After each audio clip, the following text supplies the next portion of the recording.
What started as a respectful connection between two dominant Muslim fighters soon morphed into something far more complex: an icy silence, cryptic live streams, and whispers of betrayal behind the scenes. Khamzat Chimaev and Khabib Nurmagomedov were supposed to be brothers, faithful, loyal, and unified. But over time, the smiles faded, the tension grew, and a very public fracture emerged. Some say it was about pride, others say it was politics, but the truth may lie in what was never said and who stood in the shadows. Today, we're pulling back the curtain on a rivalry hidden in plain sight. Before Khamzat Chimaev ever stepped inside a UFC cage, whispers about him were already spreading like wildfire through the MMA underground. At Sweden's All-Stars gym, the same thing: aura of a destroyer. Meanwhile, Khabib Nurmagomedov was at the peak of his dominance, undefeated, untouchable, a national hero in Dagestan and a global icon for Muslim fighters everywhere. In the eyes of many, he wasn't just a champion, he was a symbol. Khabib represented discipline, humility, and a warrior's code rooted in religion and family. He was quiet, respectful,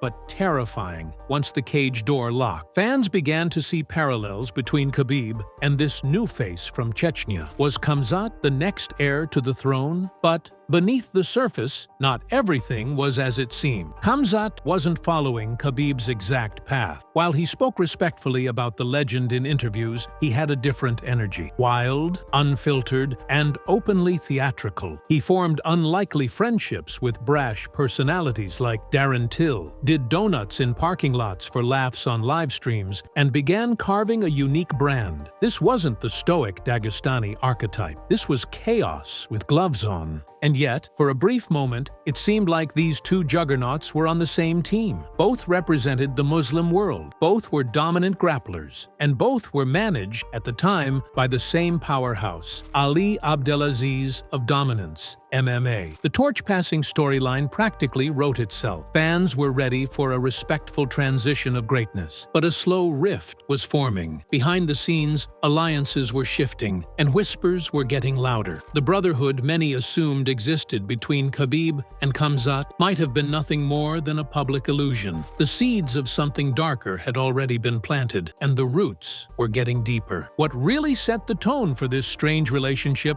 wasn't a UFC press conference or a Twitter spat. It was a little-known story that never made headlines the way it should have. Long before he was calling out top contenders, Khamzat Chimaev bought a plane ticket to Ireland, not for a vacation, not for a training camp, but to confront Conor McGregor face-to-face. The reason? Loyalty. You see, back in 2018, Conor had been unleashing a tidal wave of insults and slurs aimed directly at Khabib Nurmagomedov, targeting not just his skills, but his family, his religion, and his culture. At the infamous UFC 229 press conference, McGregor hurled vulgar attacks about Khabib's associates, including Chechen fighters like Zubaira Tukugov. One clip, a sparring video of McGregor allegedly knocking out a Chechen training partner, was particularly inflammatory. For Khamzat, that crossed the line. He wasn't looking for clout. He wasn't chasing headlines. He was defending his own. Fueled by personal and cultural pride, Khamzat reportedly traveled to Ireland to confront McGregor in person, perhaps even challenge him. But as soon as he touched down, he was stopped by Irish authorities at the airport, interrogated, detained, then deported. No confrontation, no viral moment, just silence. But that act revealed something critical. Khamzat wasn't just another loud prospect. He was fiercely loyal to his people, to his identity, and, at that time, to fighters like Khabib. That move put him on the side of the Dagestani warriors. It showed solidarity. And for many fans, it was the first sign that Chimaev and Nurmagomedov might be brothers in arms. But loyalty has an expiration date in the world of politics, money, and power. As Chimaev's star grew and his career surged forward, his identity began to shift. The warrior who once traveled across continents to back up a brother in arms was soon sitting in luxury cars, gifted by controversial Chechen leader Ramzan Kadyrov. He was making Instagram jokes with Darren Till and throwing shade at fellow Muslim fighters. And that unspoken brotherhood with Khabib? It started to crack. For a while, the tension stayed subtle, almost invisible to the public. Khamzat would offer respectful nods to Khabib in interviews. Khabib, ever composed, responded with calm endorsements. "We are Muslim," he said. "We are from the same place." On the surface, all was well. But beneath that surface, something was changing. The Khamzat, who once seemed to walk the same humble path as Khabib, was now embracing chaos. He began referring to himself as Boars, the Chechen word for wolf, and started barking back at any fighter who dared to mention his name. One of the more viral moments came when fellow undefeated fighter Shavkat Rakhmonov issued a challenge. Khamzat responded coldly. Wolves aren't afraid of cats. It was savage, ruthless, but not in the Khabib way. Then came the alliance with Ramzan Kadyrov. Suddenly, Chimaev was appearing in staged videos with the Chechen strongman, sparring, eating together, flying in private jets. Kadyrov gifted him not one, but 3 Mercedes-Benz vehicles. The optics were clear. Khamzat wasn't just a fighter. He was a favored son of the regime.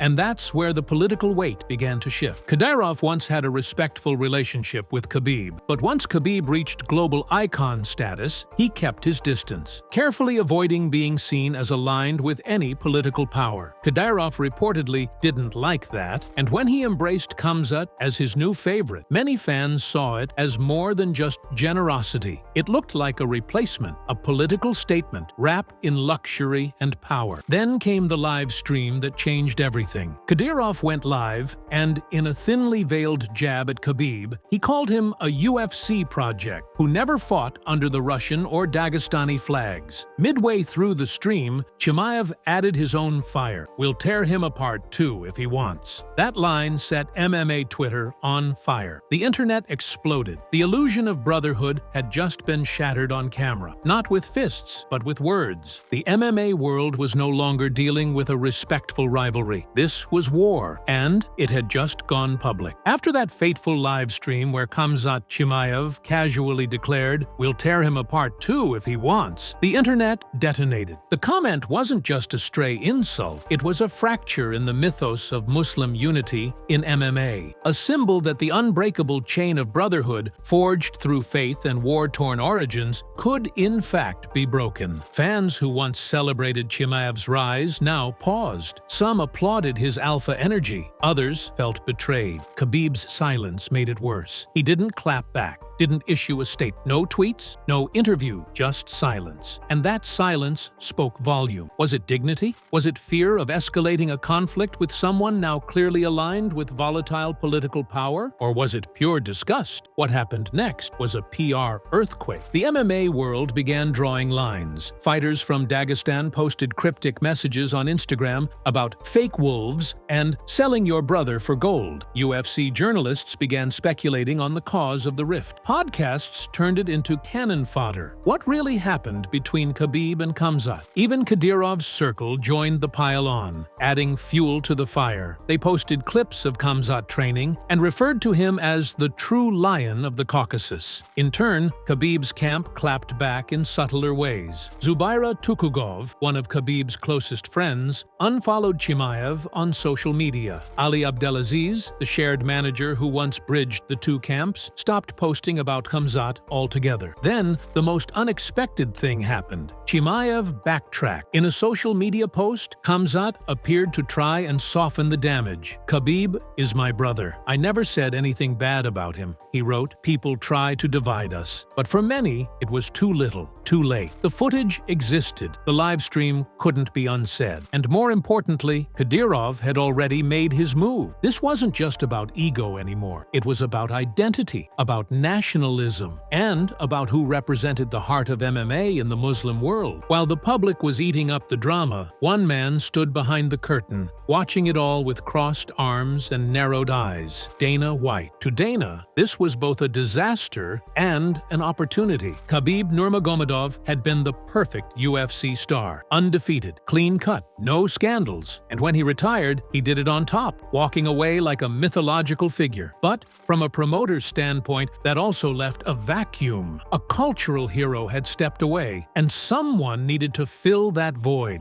Chimaev was explosive, unfiltered, and selling tickets by the minute. But Dana wasn't blind. He saw the live streams, the Kadyrov affiliation, the rising geopolitical pressure. Russia was becoming a lightning rod globally, and any fighter tied too closely to its leaders risked international backlash. Chimaev's visibility was rising, but so were the red flags. And then there was Islam Makhachev, quiet, disciplined, undefeated, Khabib's protege. In the shadow of this feud, Islam began dominating opponents and rising through the ranks. He didn't talk trash. He didn't ride luxury cars on camera. He trained, he prayed, he fought, and most importantly, he followed Khabib's blueprint. Dana now faced a branding choice. Did the UFC crown the wild wolf from Chechnya, who could light up pay-per-views, or nurture the second coming of Khabib in Islam Makhachev? Problem? Chimaev wasn't waiting. He wanted title shots at 2 divisions. He was calling out welterweights and middleweights like he already owned them. And as his fights became more erratic, wild brawls instead of surgical dominance, the image Dana once promoted started to blur. The moment that fully broke the illusion came at UFC 279. Khamzat missed weight by nearly 8 pounds, tanking the main event against Nate Diaz and forcing the UFC into a last-minute scramble. It wasn't just unprofessional, it was catastrophic. Dana had put faith in the Chimaev brand, and Chimaev had tossed it into a blender. Meanwhile, Islam Makhachev went on to dominate Charles Oliveira and claim the lightweight crown, respectfully, cleanly. The message was clear: the UFC didn't need a wolf. It had a lion raised by the eagle. With the world buzzing, Chimaev flailing, and Islam crowned king, Khabib finally made his most powerful move by doing absolutely nothing. He didn't call out Khamzat. He didn't go to the media. He didn't throw shade in a cryptic tweet. Instead, he did what Khabib always does. He focused on his people. He doubled down on coaching Islam Makhachev. He began raising the next wave of Dagestani fighters through Eagle FC and American Kickboxing Academy. He appeared in corners with his signature poise, stoic, silent, strategic. Khabib was building something bigger than a personal brand. He was building a legacy tree,